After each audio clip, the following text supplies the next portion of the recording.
All right, everyone, we are going to go ahead and get this show on the road. So again, thank you for joining us this afternoon on your lunch. My name is Kristen Jansen. I'm the assistant director here in the alumni office. And today with me, I have fellow alumna, Becca Smitty, who is the director of the MT1 Stop.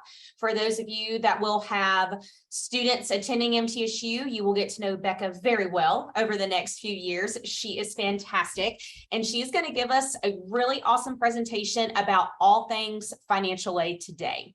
So some of y'all have submitted questions beforehand. If you have questions that you need answered or you would like Becca to get to towards the end of the presentation, feel free to put those in the chat and I will monitor those for you guys. I'm going to let Becca go ahead and start because she has a lot of good content to give you guys. So I'm going to go ahead and give the floor over to her, and Becca, you can take it away.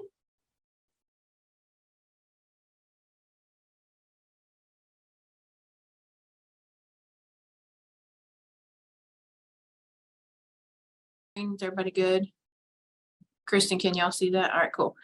All right, as Kristen said, my name is Becca Smitty. I am the director here at the MT1 Stop. I got both my degrees from MTSU, and I have worked in a full-time capacity for the university for 14 years as an advisor and as an admin in the One Stop. So literally any questions you got, throw at me. If I don't know the answer, I can pretty much come up with it or find the answer for you. Today, we're going to talk a little bit about financial aid basics and kind of what to expect when you have your student coming, or just in general, if you are helping students get ready and kind of get prepared to attend MTSU.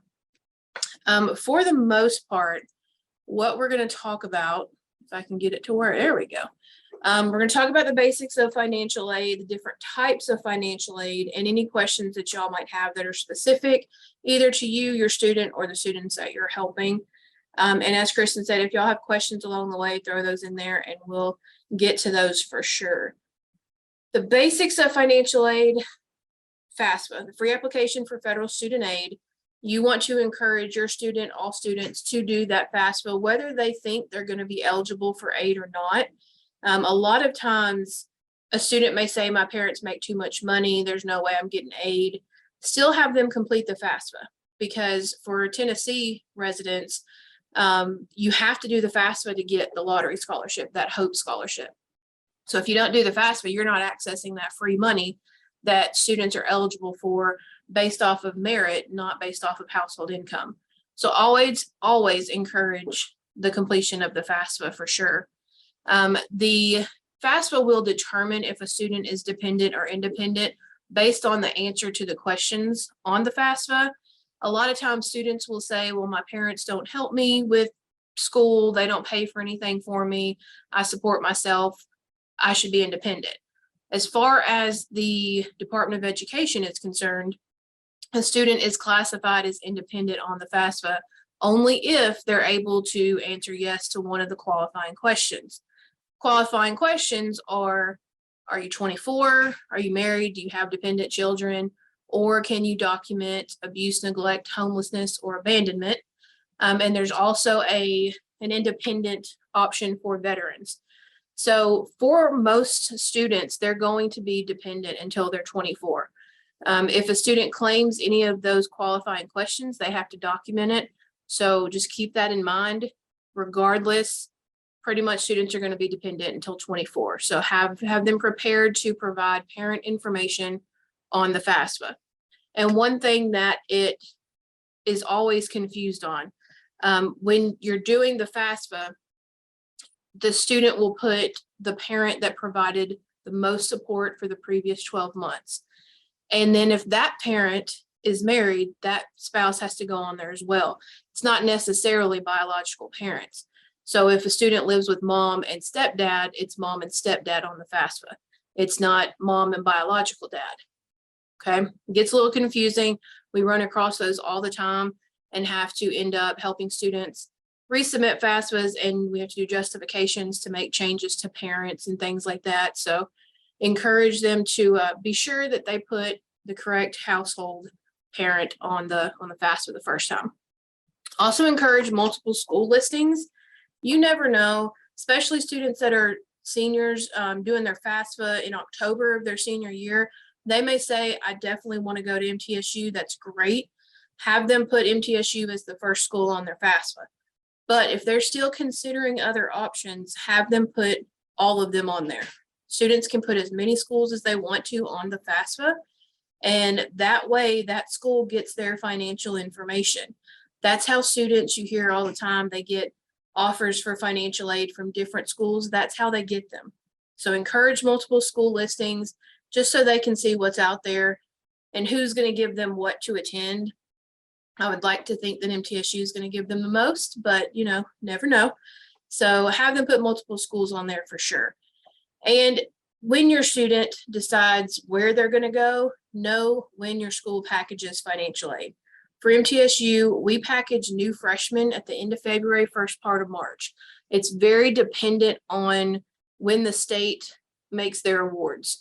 So we may not be able to award in February, but we can in March, but it's usually always by the middle of March. So just know when they package and when you can expect that aid to come in. I want to talk a little bit about the types of aid. With most students, when they do the FAFSA, they're going to be eligible for federal student loans, but there's a lot more out there that I want to make sure you're aware of. Three different things. Grant, scholarships, and loans, and where they come from. You need to know where they come from. State agencies, federal, institutional, and private. We're going to hit on those a little bit all together. First, we're going to talk about grants. Grants, these are the free awards, the free money that all students want. Do the FAFSA. This is what makes a student eligible for grants, especially at the state level. Pell Grant, it recently went up this year. It's $63 a year. It's never intended to pay for an entire semester for a student, but it is going to pay a large portion of it. All the other grants listed there are based off of the household income, and it's based off of what the student is doing. So Pell Grant, SEOG, those are household income strictly. That's if you qualify, you qualify. If you don't, you don't. The Teach Grants are for students in our education programs, and this is statewide, not just at MTSU, that are planning to teach in a high need area. That essentially is a grant that's going to pay tuition, but if that student doesn't turn around and complete their contract with the Teach Grant and work in whatever field they were paid to go to school for a certain number of years, it turns into a loan. So we want to definitely be careful with those and encourage them, make sure they know that they're going to teach before they take them. Service grants are another good way to get access to funds, to that free money. Service grants, your student can start building now in high school. These are organizations that your student can volunteer for, that are going to provide grants for school. There's a lot of different areas that a student can tap into that their senior year to get these service grants in the future. Have them look at where they're working at. If they have a place of employment, there are grants involved. Just depends on their type of employment as well. And of course, there's private and institutional grants. Private grants are those grants from entities that have nothing to do with MTSU or the college that you're attending. So you are able to apply for and get a grant for whatever reason. It could be merit, it could be need, could be either one. Institutional grants, most of those are going to be merit-based, and a lot of our departments have grants available, emergency funds available. So encourage your student to seek those out as well. But just remember that grants are typically need-based and not focused on the merit, okay? And it's important to note with grants as well, any financial aid really, if a student ends up withdrawing for any reason, there's a good chance that they're going to have to pay that back. So that's where we come in. You want to make sure that students are talking to us about those things. Scholarships are the other type of free money. Scholarships are based on academic merit, okay? These are based on what your student did while they were in high school, what their grades were, what events and organizations they were involved in. So the more they can do now while they're in school, the chances are they're going to have more opportunities for scholarships when they settle on their institution. You could also look at your job. You can look at the student's job. A lot of places have scholarship opportunities available that are never tapped into just because you didn't ask. It's always important to ask. However, when you're applying for scholarships, it's important to remember that you don't need to pay for scholarship applications. If you're paying for a scholarship application, chances are it's not legit. Okay, so just be careful with that. You shouldn't have to pay somebody to see if you're eligible for free money. Does it make sense? There's different scholarships available as well. Institutional is probably going to be your biggest feeder. With MTSU, we have guaranteed freshman scholarships. We have transfer scholarships, honor scholarships, just because of what the student is coming in with as far as merit, GPA, ACT, then they're going to get a scholarship. There are often deadlines that you need to be paying attention to with these. With MTSU, December 1st of the senior year. So December 1st, the fall before they come, that's the deadline for our institutional scholarships. And our institutional scholarships actually just increased yesterday. We now have a Centennial Scholarship for high achieving students that is $8,000 a year. And our lowest tier scholarship went to a 22 ACT instead of a 23 and increased to $3,500 a year. So that is up on our scholarship website as of today as well. So those just went up, but institutional, like I said, is your biggest feeder. That's your biggest chance. And it is based off of merit 9 times out of 10. Your state scholarships are also out there. For Tennessee, it's the Hope Lottery Scholarship. Just be sure that you are aware of what your state has to offer and be sure that you know the requirements. With the Hope Scholarship in Tennessee, for example, and a lot of states have lottery scholarships for students, Kentucky, Georgia, just be sure you know what they are. There's certain things a student may have to do in order to get those. For most four-year institutions, especially in Tennessee, they just have to apply for the FAFSA and have the GPA or ACT requirement. Some schools also require that students provide service hours. They have to do community service. There's things that could come with that. So just be sure you're searching out what your state has to offer. And Google is a wonderful thing, but be careful with the links you click on and make sure that they're trusted sites and trusted providers that are giving you the information. Private scholarships, again, are out there. Those are the ones that students can apply to for anything. They can apply for scholarships based on where you're working, where they're working. You can talk to, or they can apply for scholarships, what county they graduated from, what organization they were in high school, what they want to do when they graduate. Almost said grow up. I mean, that's kind of the case too. There's a lot of different private scholarships out there along the same lines of grants. You should never be applying for scholarships that cost money. You should never have to pay money to apply for a scholarship. And a lot of those are renewable. So you definitely want to encourage students to look at that and to find those funds. Most high schools have funds that they can access for your student. So I encourage them to talk to their counselors at their schools. And then transfer students as well. Their schools have resources available to them from in their financial aid office to help them transfer, especially community colleges transferring to 4 years. So encourage them to definitely look at those. With most scholarships, students are given award letters.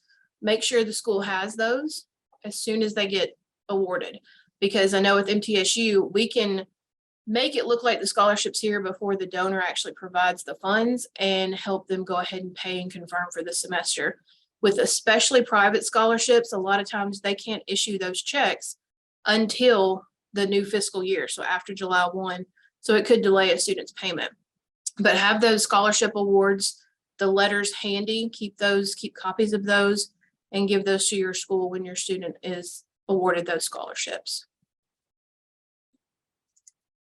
Kristen, you didn't know I was going this fast, did you? That's all right. We got lots of questions. Okay, good. Loans are the last line of defense to keep a student enrolled.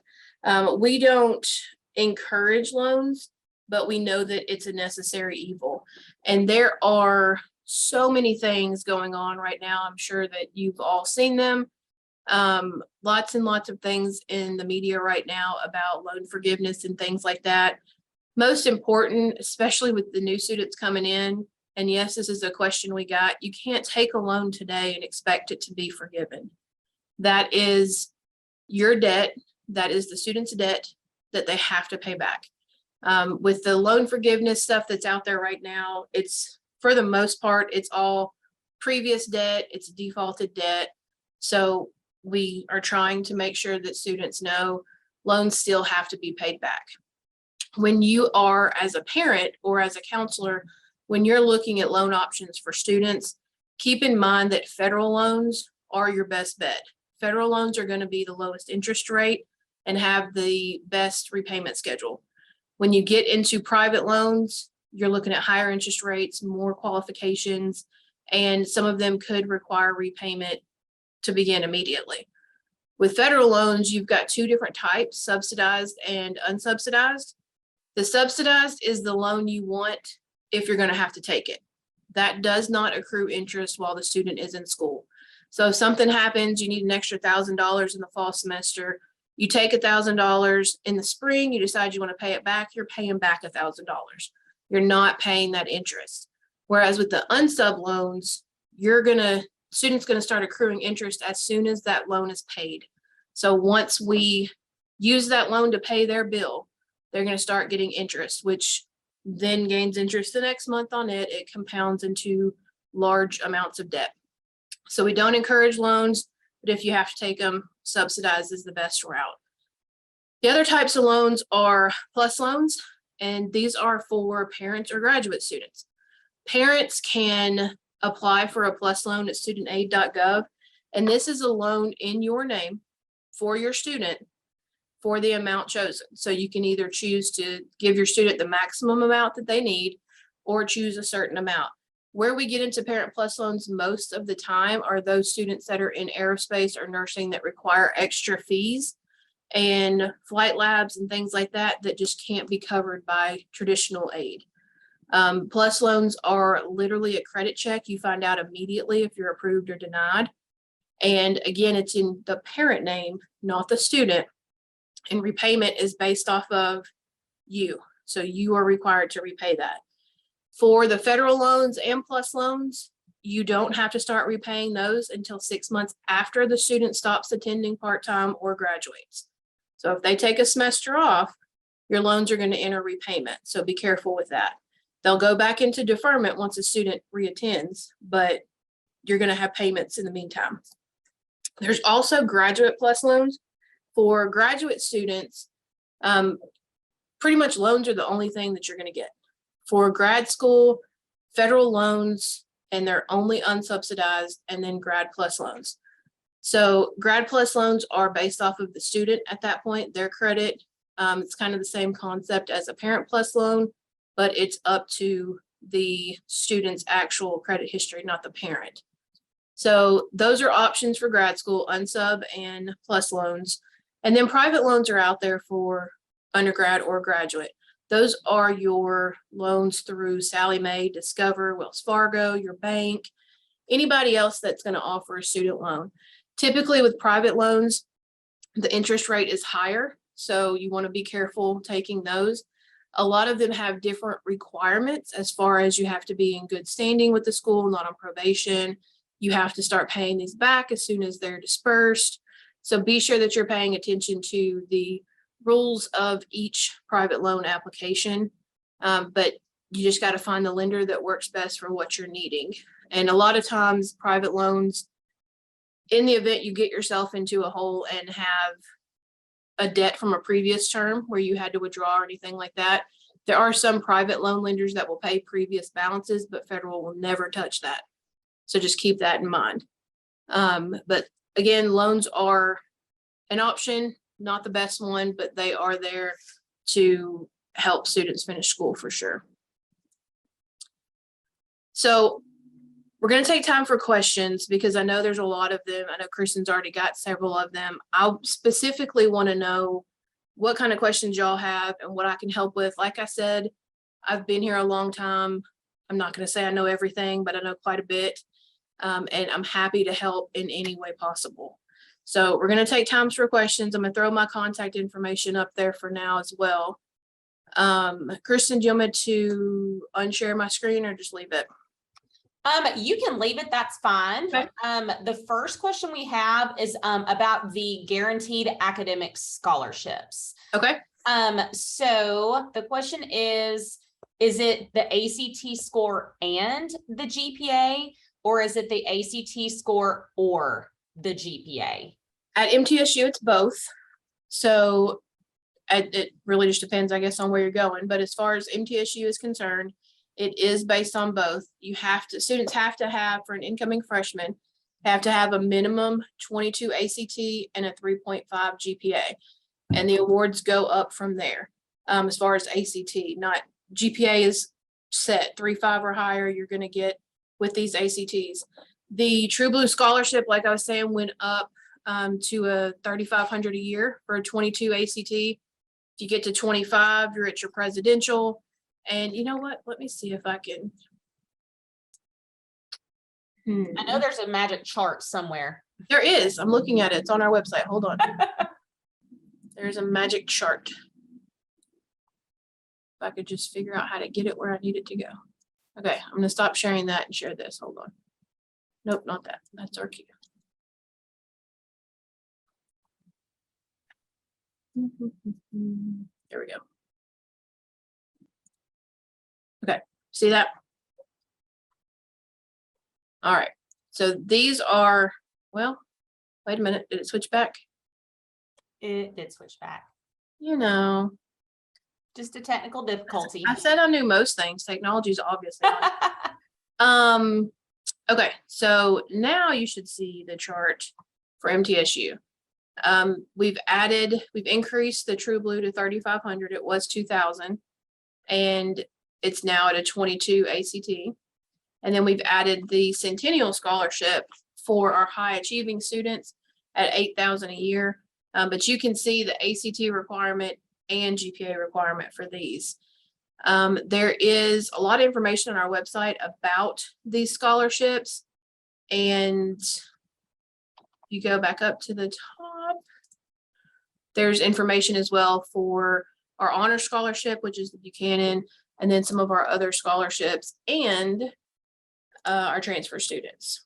Transfer students are guaranteed $3,000 if they have these requirements here, a 3.0 and 60 earned hours with a February 15th deadline to apply. So there's plenty out there. And I put the One Stop website in the chat, so y'all can easily access that. That's this page that Becca has up on her screen right now. And that pretty much has all of the nitty gritty financial stuff. So her information is also up there, so you can kind of go through and look at the different scholarships, what's available. You can reference that chart that she just showed you as well. A lot of really great pertinent information. You can also get to the virtual counter through that site. Becca, do you want to tell them what the virtual counter is? Yeah, so during COVID, we pretty much were told you can't close, but I don't need you in the office because of COVID. So we had to pivot very quickly and figure out how to still serve students and get our job done without being in the office. So we created the virtual counter. The virtual counter is a Zoom meeting. Students can click on the link here. It puts them in the waiting room with one of our enrollment coordinators, and we pull them in one at a time and answer questions. Parents use this link a lot to Zoom in with their child. And it's used very, very much. During peak, we have 2 or 3 different links available for students separated by alphabet just to keep the line moving. But it's a very popular thing, so much so that we haven't stopped it, even though we've been back in person for a while now. Awesome. Okay, another question. Who helps us apply for the FAFSA? Oh, that's a good question. I would love to say that the institution you're going to will, but that's not always the case. Your first person that you want to contact is the high school counselor. Most high schools have FAFSA nights where parents can come in with their student, all their tax information, all that stuff, and sit down with high school counselors and actually do the FAFSA there on site. A lot of times they ask us or a school around them to come and help facilitate those nights. We do numerous FAFSA nights. We are actually, at MTSU, we used to host a FAFSA night or a FAFSA day actually on a Saturday, and we stopped doing that before COVID happened, just because of the high schools taking and doing them. There just wasn't the attendance needed, but we are actually starting that back this year, and I have not sent that information out yet because we're still developing graphics and stuff, but we'll be doing our FAFSA event on November 5th. It's going to tag on to the end of one of our preview days. But so your school could help, your high school could help, and really, I mean, anybody who knows what they're doing. I will say that this year FAFSA is the same. You're putting in 2 years prior. So for the FAFSA that's getting ready to open in October will be the 23-24. So we're putting in 2021 information as far as taxes. And next year for 23-24, those of you that have juniors, the 23-24 FAFSA is changing drastically. And so we will be providing several FAFSA events on campus. We will be attending as many FAFSA events at high schools that we can, because it is changing a great deal. And it's going to be better in the end, but it's going to take some getting used to. That is really good insight, because I have a high school freshman and I know that is looming in my Yes. very near future. Mhm. Yep. All right, let's see. Another question.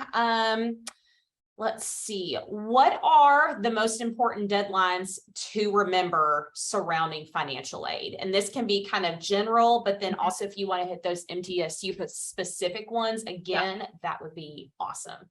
Yeah, FAFSA doesn't really have a deadline. I mean, you can pretty much do FAFSA whenever you can, as soon as it opens. It does open October 1st every year. For Tennessee, our federal deadline for state grants and things is typically March 1st. If you apply after March 1st, there may or may not be those state funds for you to get. So check with your state, but for the most part, that's going to be in February, March, that those funds will be depleted. And then as far as MTSU goes, December 1 is our freshman deadline, and February 15th is our transfer deadline for application. Now, FAFSA doesn't have anything to do with application. Again, you can do your FAFSA whenever. Just keep in mind that we can't package financial aid or tell you what you're going to get until we have it. So the earlier, the better. But the biggest deadline with FAFSA is to try to do it before that February, March deadline, so you can get access to as many state funds and grants that you possibly can. And for Tennessee, September 1 is now this is going to get confusing. September 1 of the next year is the deadline for lottery. So so the students that are here now in the fall, they did their FAFSA last year. If they don't do it by September 1st this year, they're not getting lottery at all this year. So they give you a whole year to do the FAFSA before they say you can't access this state scholarship. So you can wait, but why wait? Why procrastinate? Do it now. Soon as it opens, the earlier the better. And that's really interesting. You say that. That's also what the high school counselors were saying on the last session, was the sooner you can get everything done, the less stressful it's going to be. Yes. On the back end of things. So I'm glad you said the same thing, Becca. Yeah. Let's see another question. How do we file the FAFSA if our student takes a gap year? However you want to. I mean, you can, I would still encourage you to have your student do it, because if your student's a senior right now and FAFSA comes open October 1st, they may not know until February or March that they want to take a gap year, or that they're not going to take a gap year and they've missed that deadline for state aid. So I would have them do it regardless. It's not going to hurt anything if they don't attend. It's not like they're getting in debt or they're going to have money sent somewhere. If they don't attend anywhere, that FAFSA is just invalid and at that point not needed. And then they'll do the next one for the coming year. So I would still encourage them to do it just in case they change their mind. It's better to be ready than to have to scramble last minute and not be eligible for things.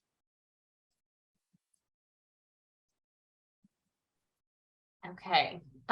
Is there extra financial assistance for my student with disabilities?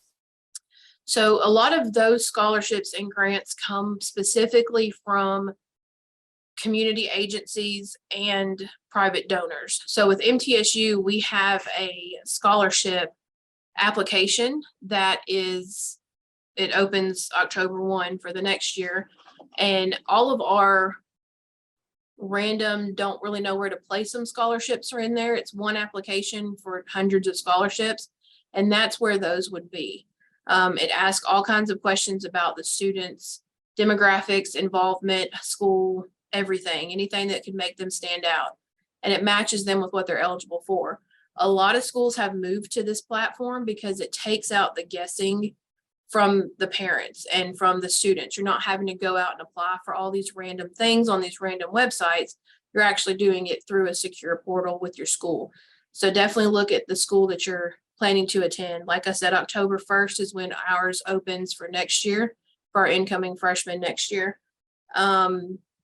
If your students receive services like from Voc Rehab or something like that, have them reach out to that organization, because a lot of times they have scholarships and grants available as well for those students. Like I said, you don't know until you ask. So start asking everybody, can I get money? That's what they ask us. So it's a good question to ask. Mm-hmm. Very Never good question. And these are some really good questions too. Another one, is there specific financial aid based on ethnicity or race?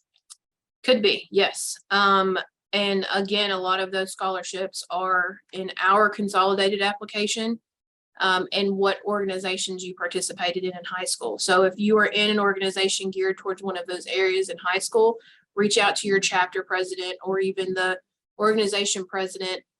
There's likely an application out there. It's not going to change anything based off of your FAFSA award. There's not going to be anything specific on federal or state side. It's all those private stuff that will come in. And I will say too that really the only special population that is awarded aid from the FAFSA application would be our military and foster care students, former foster care. If you have a student that spent even a day in foster care after the age of 13, they could potentially get quite a bit of money. So reach out to your school financial aid office to see who can walk you through that.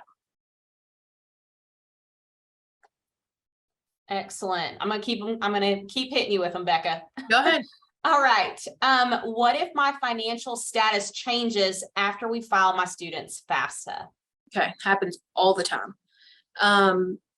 Typically, since they've gone to 2 years prior, I mean, we're looking right now at 2020. In 2020, a lot of people's financial situations were different than they are now. So each school has, at MTSU, it's called a special condition. Each school has their own method of a professional judgment for a change in income. And so you just need to seek that out. There's forms you can fill out, documentation you can provide, and the school will go in and change the FAFSA to reflect your current standing. So it's possible that you can do the FAFSA and not be eligible for any state aid, but then you do that special conditions and show that things have changed and you can get additional funds. Obviously, you're going to want to do this if income has lowered or if your status as an independent or dependent student has changed, not if it's increased. But it's definitely available, and that's housed in your financial aid office. Just depends on what it's called. A lot of times, if you say professional judgments, they're going to know what you're looking for.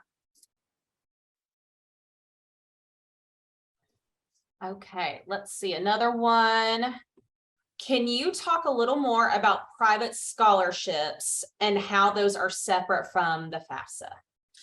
Yes, okay, so FAFSA is the application for federal and state aid. It has nothing to do with these private entities. Private scholarships are classified private because they come from a donor not tied to the institution. So you may have somebody who has, done all 4 years in high school with 4-H, and 4-H wants to give them a scholarship. That's going to come in as a private scholarship from X, Y, and Z, from whoever it is.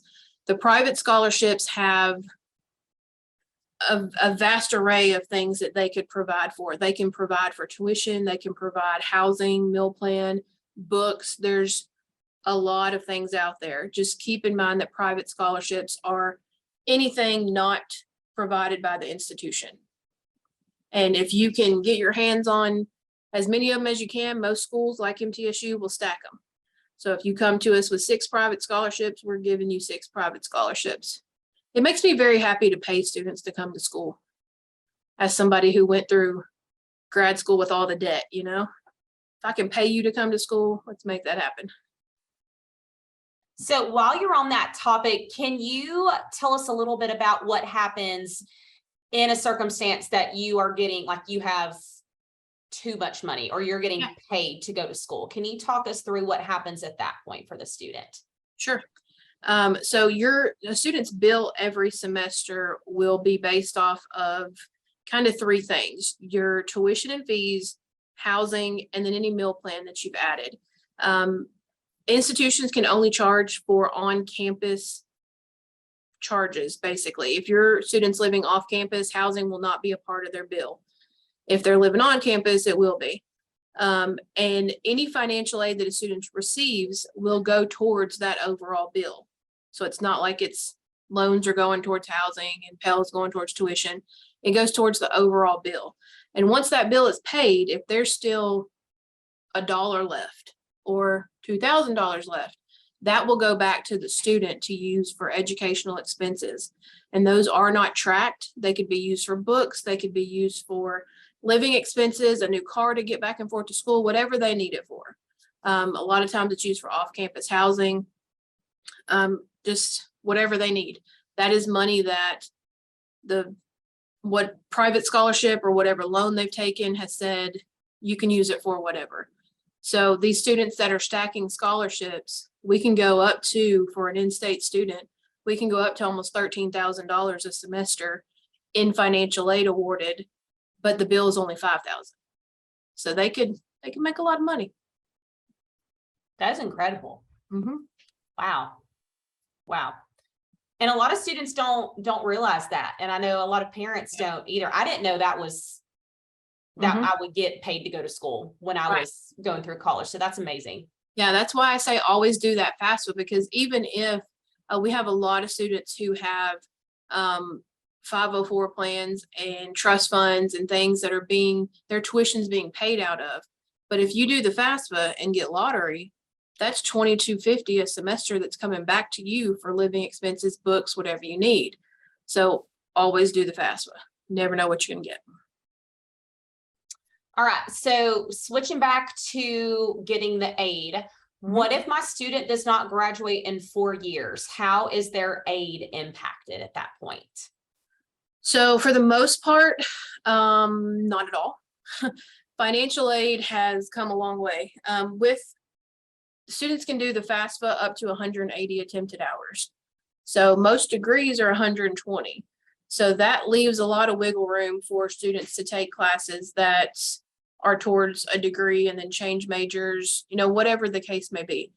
The federal guidelines say up to 180 hours. So a student could still have access to aid. Pell is typically 6 years. So you're looking at 12 full-time semesters there. So that's more than 4 years. Lottery even goes 5 years now. So they have gotten with the times and realized students don't always know what they want to do. So they have 5 years or until they graduate to have that now. The biggest thing is loans. Undergraduate students can only borrow as a dependent student up to $31,000. So if they take that all in the first 4 years, they may not have any loan eligibility left. Graduate students, $138,000. So, I mean, it may be there. You just may not want to take all that. But loans are really the only thing that have that cap, that dollar limit. Okay, so you just hit something that was actually in the next question about the dependent and independent student status. Can you explain that a little bit more for us, please? Yes, FAFSA is Department of Education is very strict when it comes to what classifies a student dependent or not. And those qualifying questions are very specific. It's going to ask the student, number one, how old are you? If you're under 24, we're going to the next parent question pretty much. Unless the student is married, has dependent children that they provide 51% or more for,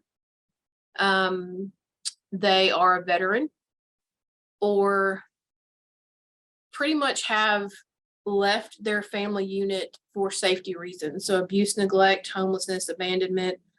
Those are the qualifying things for an independent student. Otherwise, you're going to be dependent. You're going to have to put parent information on the FAFSA. Now, with most of those, the abuse, neglect, homelessness, abandonment, that stuff is another one of those professional judgment things that the student has to actually go to the school that they're attending and say, hey, my FAFSA, because it's going to get rejected if there's not parent information. My FAFSA is not going through because of this. And we take the documentation that we need and we go into the FAFSA and say, yes, this student's an independent student and no parent information is needed. So don't be surprised if the student is in that situation and they go through and do the FAFSA and it says this has been rejected, contact your school, because they have to be documented. We have to show that this is legitimate. Otherwise, the student could say, me and my parents don't get along and I haven't talked to them in 5 years, and can't just make them independent. We've got to document and have that professional judgment on file. Very good question there. And that's stuff that, again, that's like, I'm learning so many fun little nuances to financial aid.